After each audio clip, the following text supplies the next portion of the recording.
o'clock 5-day hip opening challenge. So many of you are taking this recording at home later, so you are welcome to practice this maybe even before bed. We'll be doing long holds, and so it's a really good idea not to do intense activity after this practice. Oh, it's so good to see your faces. Welcome. I have a little screen down here so I can see those who are participating live. Behind me, I have a bunch of props. So if you have these or something similar, please take a moment to grab them. You will need some padding for the knee. So that could be a blanket or two, that could be a couch pillow or anything that's going to give you some support.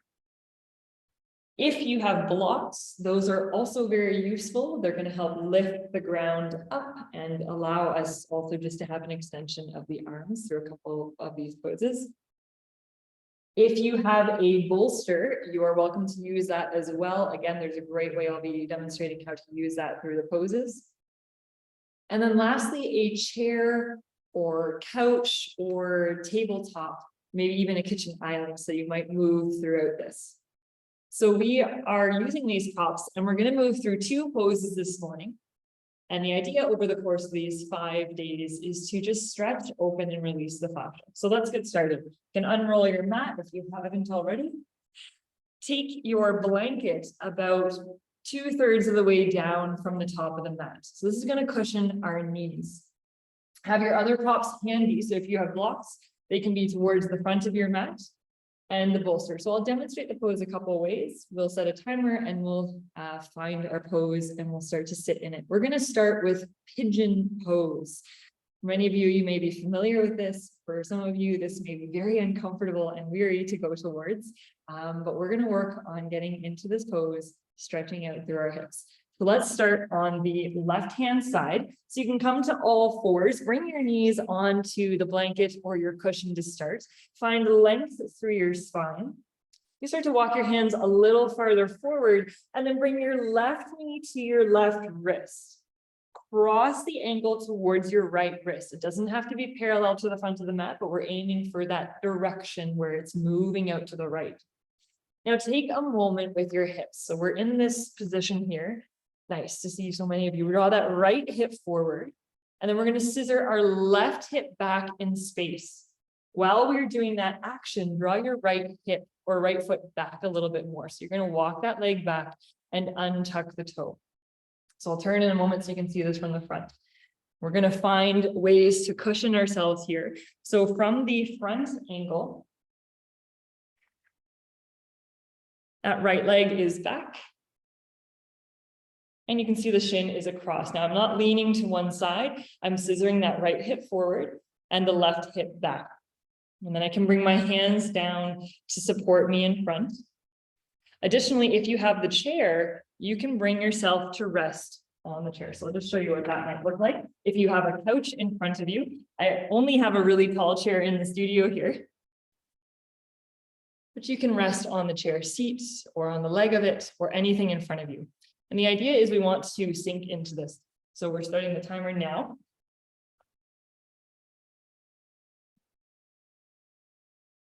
And we're holding on to that left side. Additionally, if you feel like you're really high off the ground, for some of you, this is newer, you can place blocks or support underneath the hips. I'll show this from the other angle in a moment here. Or even have the blocks underneath your hands just as that extra support.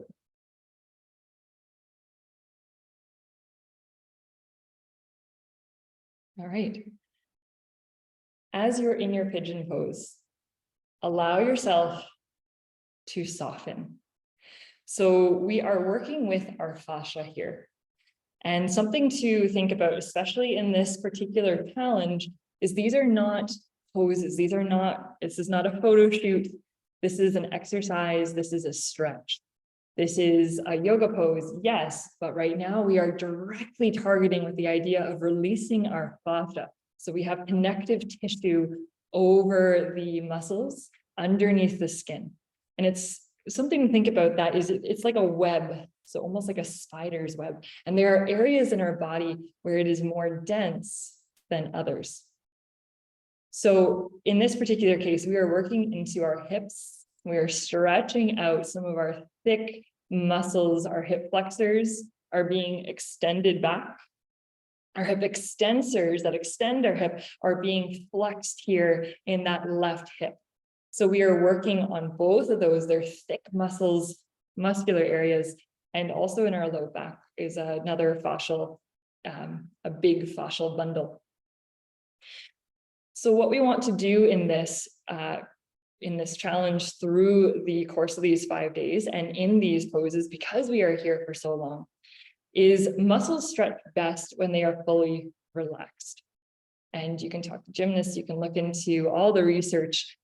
That is one of the greatest ways to release the fascia, to release a muscle. There are active holds that you can absolutely do that work on stretching and lengthening, absolutely. But in this particular challenge, we're working on releasing and allowing the muscles to stretch under relaxation. So that's one principle that we want to abide by and think about as we're in here. So let's let ourselves relax. Try to see if you can ease yourself in. Now notice if you find pain, at that point you want to back off a little bit. So maybe that means bringing the legs a little closer together, lifting up a little higher. And then allow yourself to relax. We are here for a while. So that moves us to our second principle, time under passive tension. And just like if you're lifting weights in the gym, you incrementally increase your weight over time.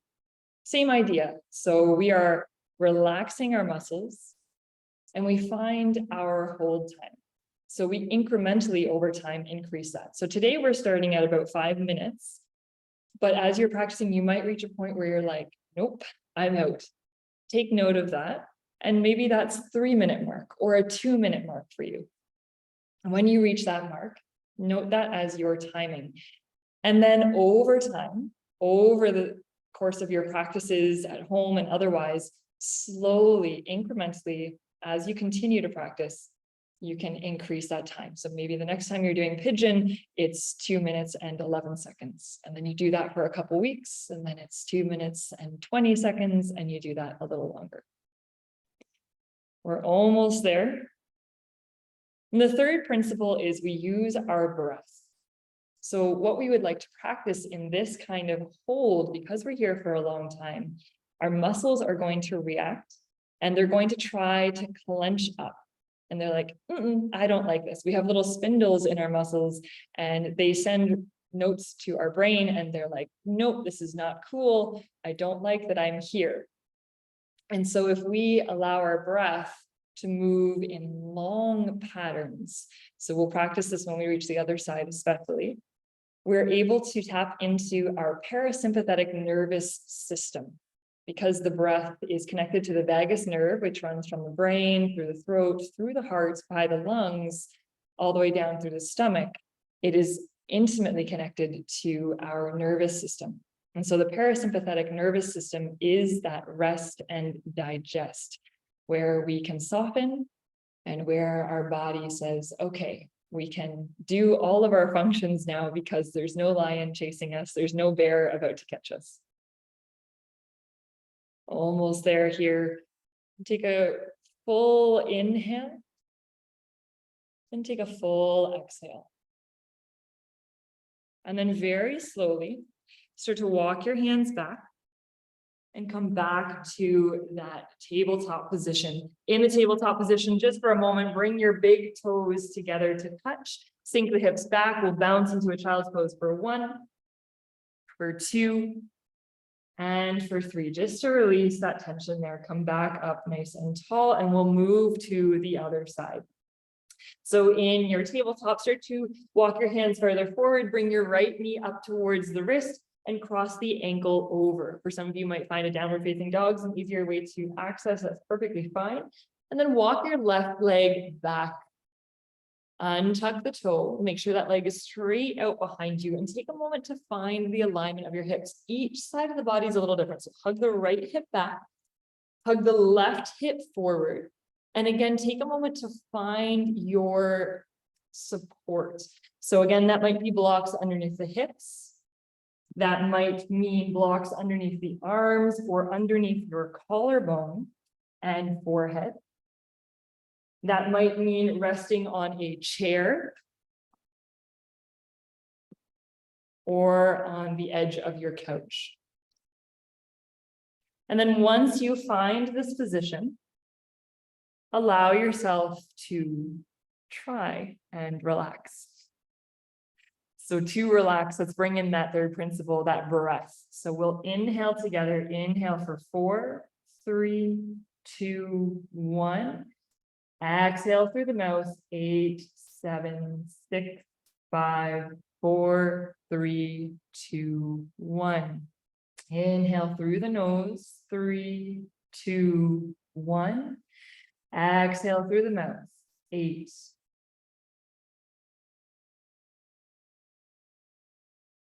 Inhale for 4, 3, 2, 1. Exhale it out for 8, 7, 6, 5, 4, 3, 2, 1. Inhale for 4. Exhale for 8.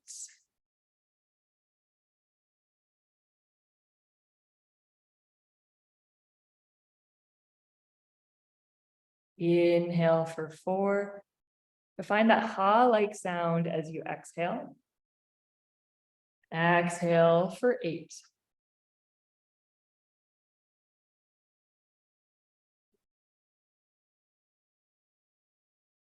So again, we are stretching when our muscles are relaxed. We're trying to relax. That's why we're not trying to strike a pose and hold ourselves in any way. So allow your chest to soften. If you're holding yourselves up with your arms as kickstands, just sloppy fold here, the chest down, allow your shoulders to hold you. And again, time under passive tension. So we're working through those 5 minutes today and throughout this week as we move through our poses. Inhale for 4. And exhale for 8.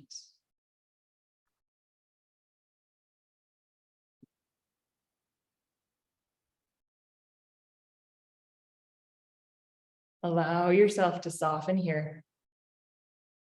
Allow that breath to bring you into the parasympathetic nervous system, that rest and digest, so you can fully relax and release the muscles.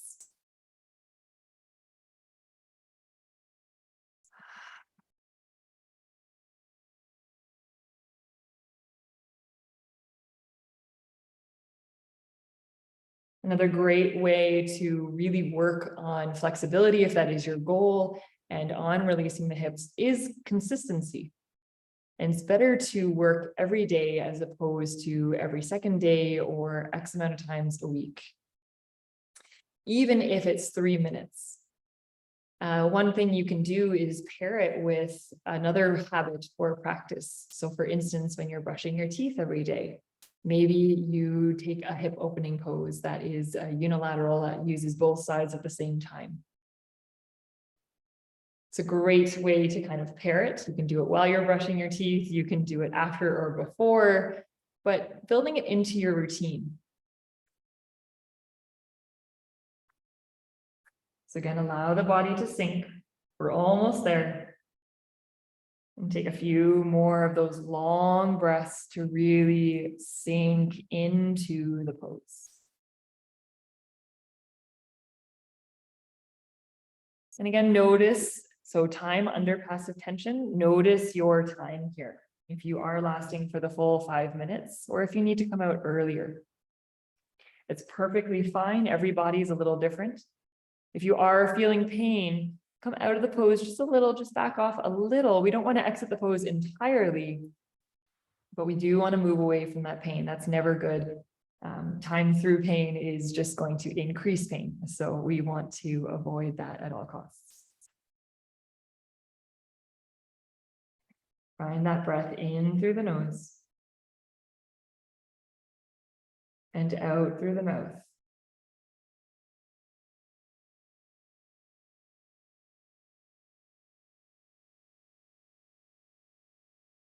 And note if you can't quite get that 8 count exhale, that's okay. Everyone breathes a little differently, and to just jump into that can very much be difficult. So the idea is to try to make that exhale longer than your inhale. So if you're able to do that, that is the principle of that breathing practice. The longer the exhale, the more you're going to sink into that parasympathetic nervous system. I'll take 2 more breaths here to round out this side, in through the nose, out through the mouth.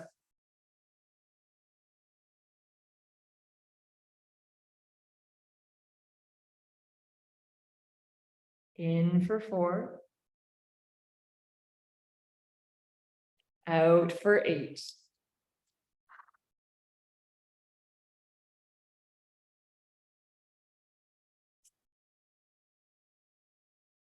And slowly start to lift yourself up.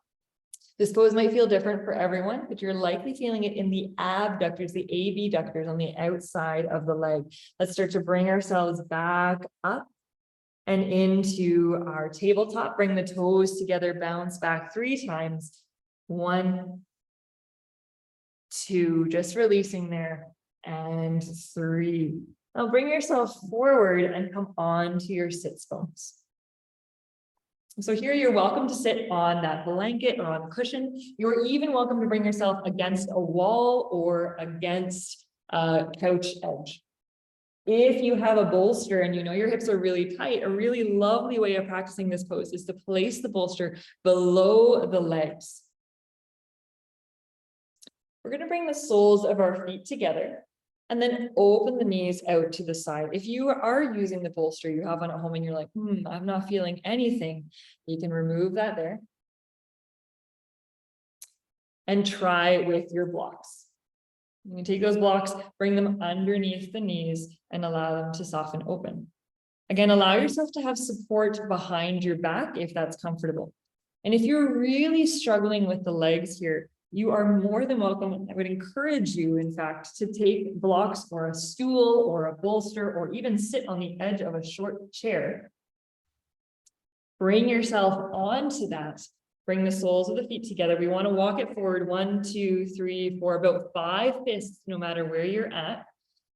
And then allow those knees to soften open. So again, you can bring yourself up a height. You can bring yourself against a wall. We want to be supported here. Why? Because we want to be able to release, relax into this pose.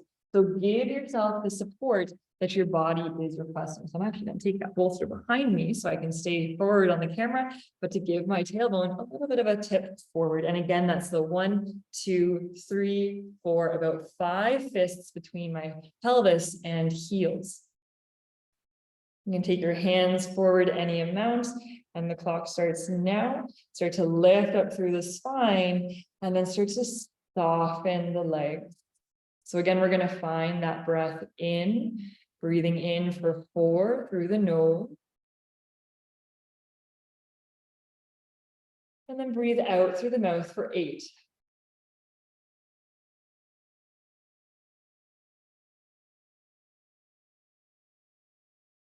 In for 4. Out for 8.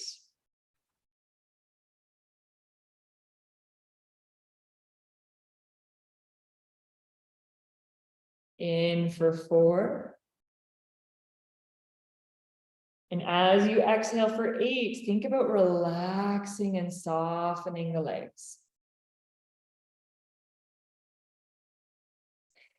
As those knees open, keep that breath going. You might be feeling this in a couple different places.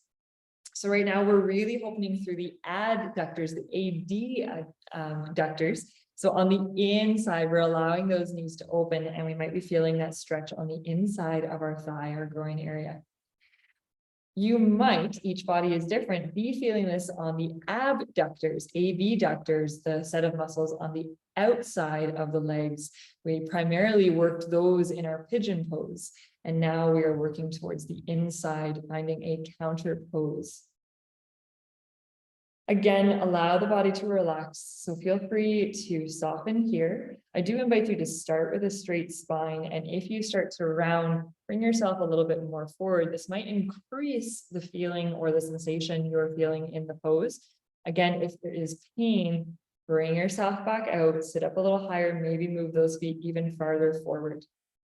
Otherwise, allow yourself to rest. So over the course of this challenge, we'll be working with an asymmetrical pose, one that we do one side and then we do the other, like we started with our pigeon. And then we'll work towards a unilateral pose, and that will be both sides at once. So what is the difference? Is one better? Is one worse? Why do we do these different poses? Is it better to do the asymmetrical, or is it better to do the unilateral? There's no one that's better than the other. One of the reasons we do the asymmetrical pose, like the pigeon on each side, is so we can find the differences. We can notice and really tune in to the tightness or the freedom we have on one side versus the other. When we're working on our unilateral pose, a benefit of that is we're doing both sides at once. So you can also become aware of that difference, but it's going to be more efficient in terms of time because we're doing both sides at once. And we want to make sure that they're supported. You might even notice right now that one side is a little lower. You can notice that, of course, in both. When we're really holding one side and then the other, it's easier to target and to work on the each side individually. Let's find that breath back again. So working through those principles, we have time under passive tension.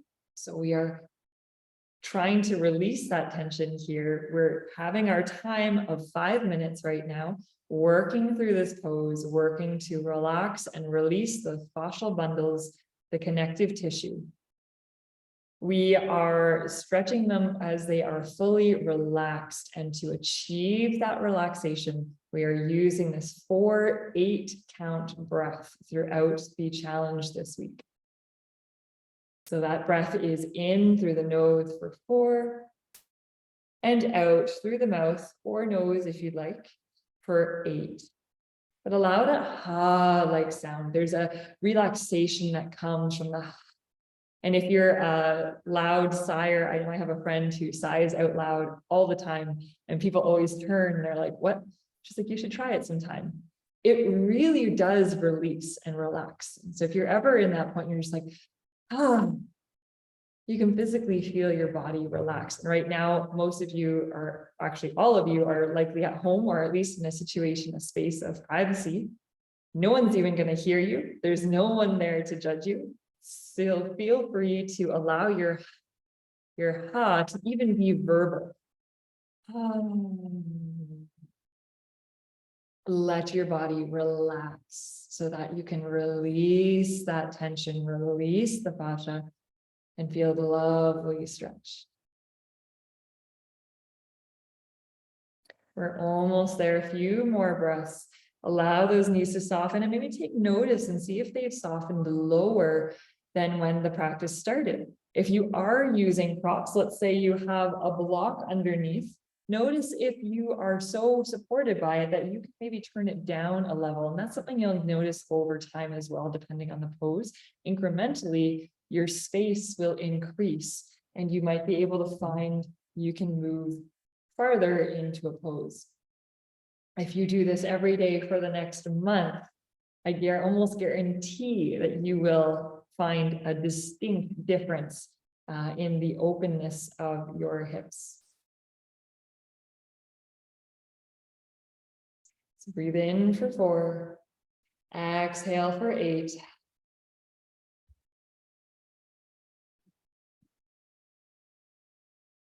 In for 4. Exhale.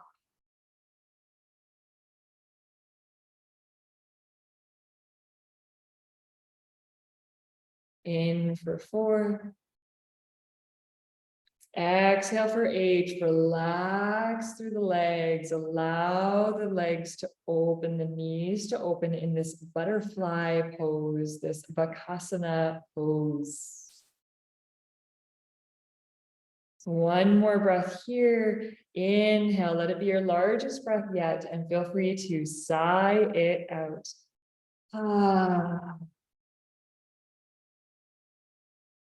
Now slowly take your hands and gently, maybe one leg at a time, bring one knee up through center, bring the other knee up through center. If you have any props underneath, release them. Take your hands behind you. If you're against a wall, bring yourself forward, widen your feet. We'll take a little release, windshield washer side to side.